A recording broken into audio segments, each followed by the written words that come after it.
Italy, 4th century BC. The new aggressive Roman Republic, in bolstering its position as a regional power, sets out to secure the surrounding city-states in a territory then known as Latium. Winning battles is only part of the Roman strategy. They place much importance on the follow-up, on road building, surveying and dividing up land for efficient use, and trying to fuse together the conquered peoples into their way of life. Come with us on this archaeological journey as we piece together discoveries from excavations and bring back to life cities and portraits of the peoples of Latium over 2,000 years ago.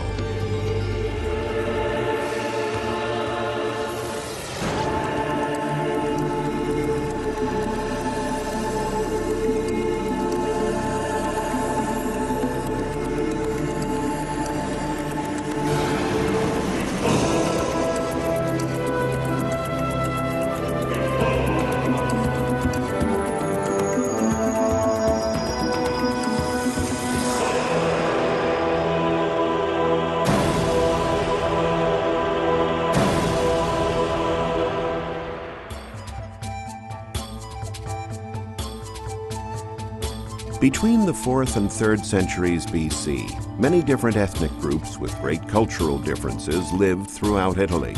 Those who had settled in central Italy included the Samnites, who lived in the area near present-day Abruzzi, Molise, the Etruscans in the north, the Umbrians around Rome, and the Hernicans and Volscians in South Latium. These people thought of the Romans as upstarts. They wanted to keep their national identities and were belligerent when Rome came calling. The Romans realized that in order to defend the wealth they were acquiring and their freedom, they had to secure their borders by attacking and colonizing those settlements.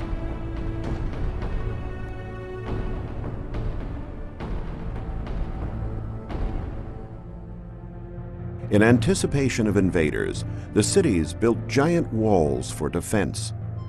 One such city, famous for its ancient walls, was Ferentinum, inhabited by the Hernicans. Many of the walls from this civilization are resurfacing today in the medieval village. Though they seem like they were built to last, they did not stop the Romans. Once Rome conquered a city, it confiscated the land and populated it with its own citizens to farm. These settlers then represented a bastion, making up a new border for the empire. How did land division and distribution take place? Well, even this far back, there were land surveyors who would lay out the measurements for dividing up the land and deciding how it would be used. This is a typical land surveyor from that time. The instrument he is using is called a groma, complete with plumb bob cords with which he can take his readings. Using this groma, he could draw perfectly straight and perpendicular lines on the ground that would later lead to centuries, or divisions of 100 plots, with sides more than 2,000 feet long.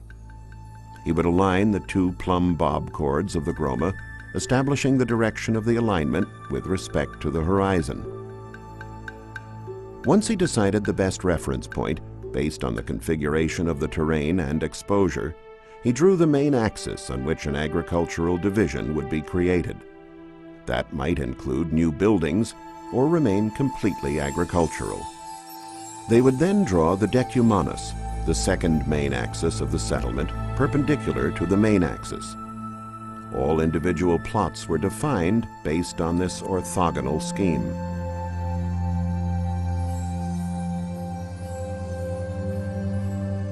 When the work was finished, the settlers came to take possession of the land. A great find in this old city stemmed from an ancient foundation set in a cathedral. From these walls, archaeologists were able to conclude that the podium of the Temple of Jupiter used to stand in this spot.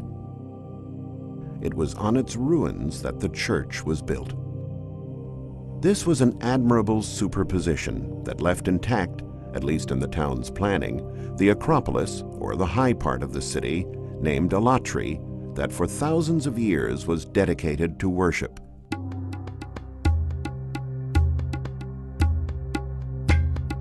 The Acropolis was defended by a hefty boundary wall formed in some spots by 14 rows of stone blocks. To enter, one would use either of two doors, this the main one, or a smaller one called a posterola. Although the front door is wide and inviting, there is a curious image sculpted on the posterola, 3 converging phalluses. What secret could lie behind this audacious pattern? The symbol didn't shock anyone during pagan Roman times, for in reality it represented fertility and well-being.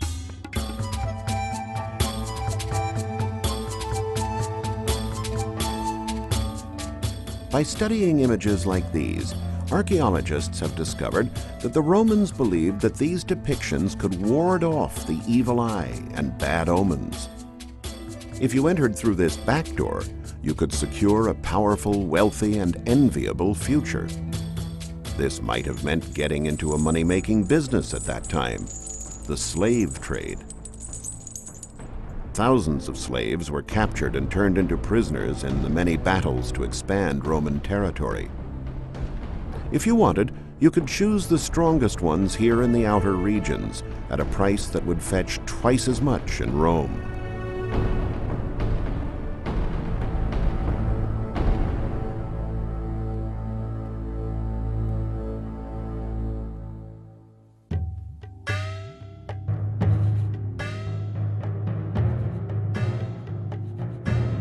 At Senyi in Latium, archaeologists noticed strange holes on the jambs of the Saracen Gate, one of the most striking monumental gates the Romans have left us, with an architrave formed by 2 3-meter-long monoliths.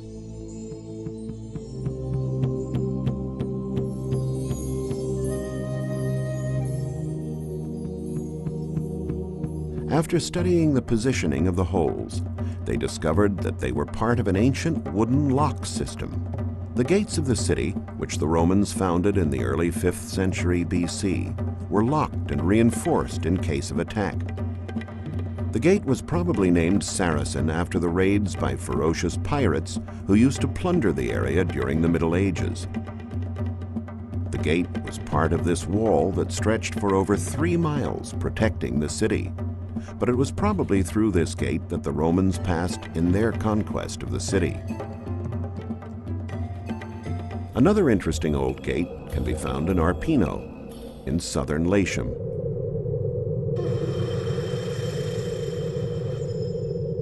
It has an elegant Gothic shape and is placed on an angle with respect to the direction of the walls. Archaeologists wondered why it was built in this manner instead of facing front. Were there aesthetic, practical, or military reasons? We can find out by taking a look at the city's main access road that climbs to the gate and then runs along the walls. Since soldiers used to hold their shield with their left hand and their weapon with their right hand, during a raid, attackers would have to bend to the side to enter and were thus forced to expose a side of theirs that had no protection. Despite the architectural cunning of the Volscians, the people who built this gate, the city was no match for the powerful Roman army. Leading south out of Rome was the famous Via Latina, which, along with the Via Appia, were 2 of Rome's ancient superhighways, so to speak, connecting Rome with the strategically placed city of Capua, not far from Naples. The Senate of the growing Roman Republic realized that if they connected these isolated settlements in an efficient manner, it would make their defense system stronger. So they built a system of roads which was very advanced for the time. Thousands of laborers worked on keeping the roads clean and passable.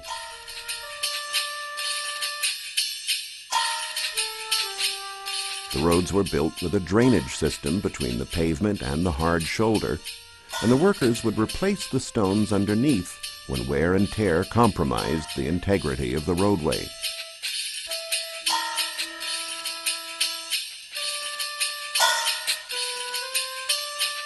There were sidewalks on both sides of the road where pedestrians could walk as they do today. And there were even pedestals along the way that were used to get up onto horses, since in those days people rode without stirrups. Though, as the saying goes, all roads lead to Rome, on the other hand, at the end of these lanes were cities that Rome needed to pull into its empire, and many times they were resistant. So they built incredible boundary walls, like these at Amelia in Umbria. An average block in these walls was more than 1 meter high, 2 to 3 meters long and deep, and could weigh up to 20 tons. How could they possibly have moved and arranged these monoliths one on top of the other? Centuries ago, it was thought that the Cyclops had erected them, the one-eyed giants connected to Zeus. This is why, for a long time, these walls were called Cyclopean walls.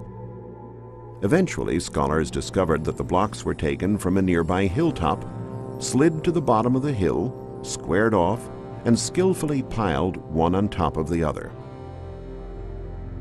The Umbrians, who built these walls, were a wealthy population that could not resist Rome's onslaught and fell to Rome in the 3rd century BC. The Umbrians had built the Via Amerina, as well as enormous wells. Here, beneath the Amelia City Hall Square, is one of the largest and better preserved examples of ancient hydraulic systems.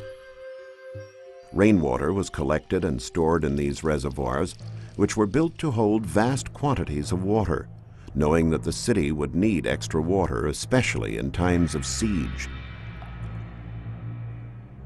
The reservoirs consisted of 10 separate underground containers supported by vaults.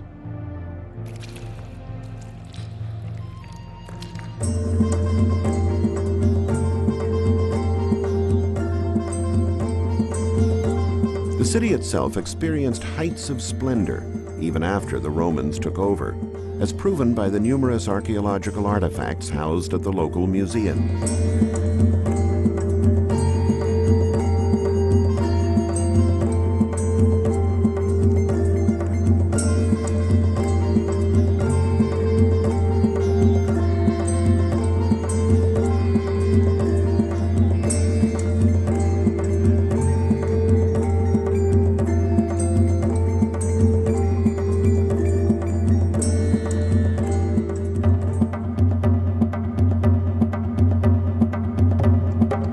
Friezes at the museum depict the many battles that the soldiers of the empire had to fight to continue to secure Rome's expansion. By and large, what they were fighting for was land. Land was the spoils of war. The land was usually worth a great deal of money, which the soldiers could buy or sell depending upon their lot.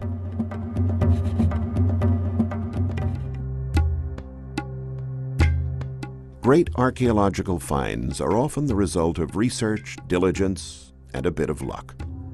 Digging in an area of South Latium, archaeologists had a reason to celebrate. What they were unearthing was clearly from an important ancient Roman settlement.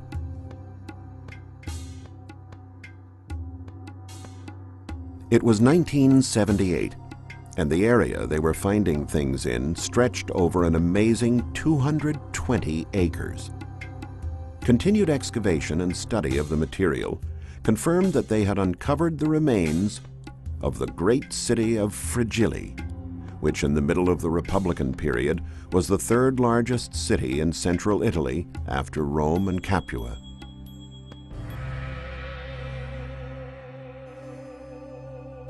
Coins and cups and pieces of pottery all point to the city's former glory.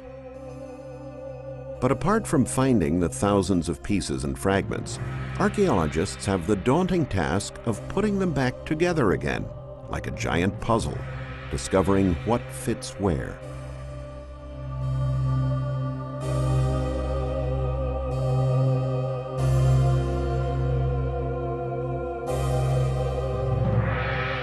The joy comes when they do fit together, as in this old frieze.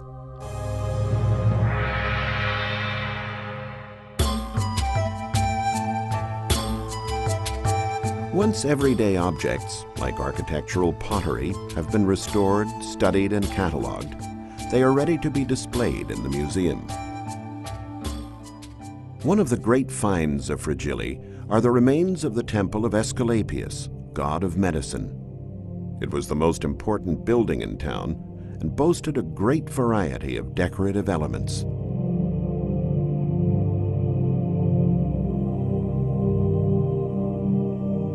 Excavations have also unearthed many ex votos, offerings to the gods to obtain some benefit or to give thanks for a healed body part.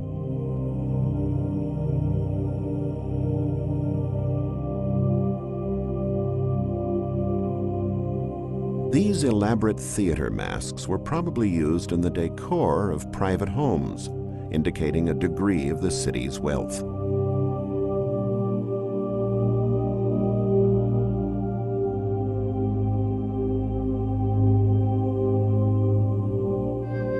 What did a typical Roman house of the Republican period look like? These are the remains of probably the most beautiful and largest house in Frigili, built in different stages from the end of the 4th century to the 2nd century BC.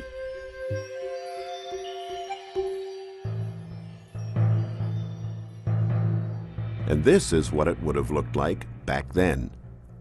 If you were an errand boy or delivery man, you would only have been allowed into the first room, where you might be paid some money or receive a sportula, a little basket, containing some bread and goodies for your efforts. Only important guests could enter further, to a room which contained an impluvium, an ornamental basin, in the middle of the hallway beneath an opening in the roof that let in air and light. The house needed aeration from inside, for the only rooms with windows were those facing the street. In reality, the houses were terraced houses.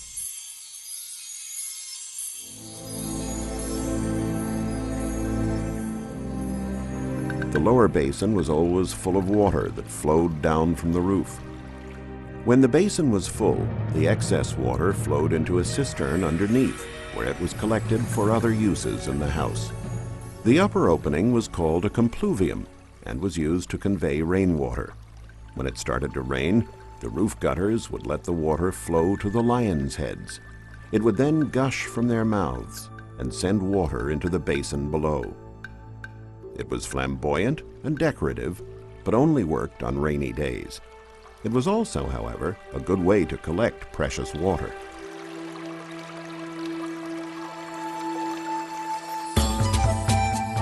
One of the most popular rooms in the house was the triclinium, where guests would recline comfortably on these long, spacious couches and feast to their heart's content. The ancients loved their meals, and the tables would be filled with every kind of delicacy.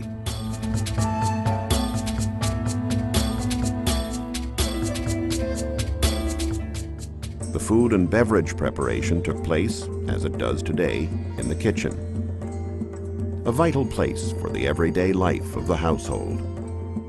Meals would have been served warm, heated by burning coals in a metal brazier that were kept burning thanks to an air intake in front of which a fan was waved.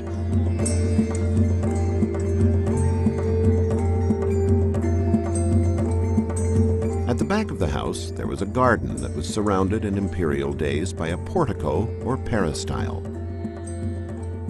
During the imperial period, from 31 BC until 476 AD, Roman houses took on a different appearance in terms of size and decor and became more sumptuous, decorated with more patterns and figures than the simple geometric decor of the previous period.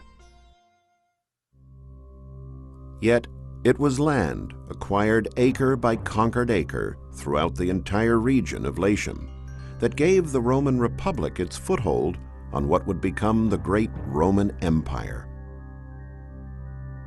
Besides the fertile agriculture, the newly conquered and colonized lands would supply Rome with inexpensive raw materials, with which it could build its incredible monuments and temples, its symbols of strength. The soldiers of the conquered cities would be incorporated into Rome's ever-expanding military force.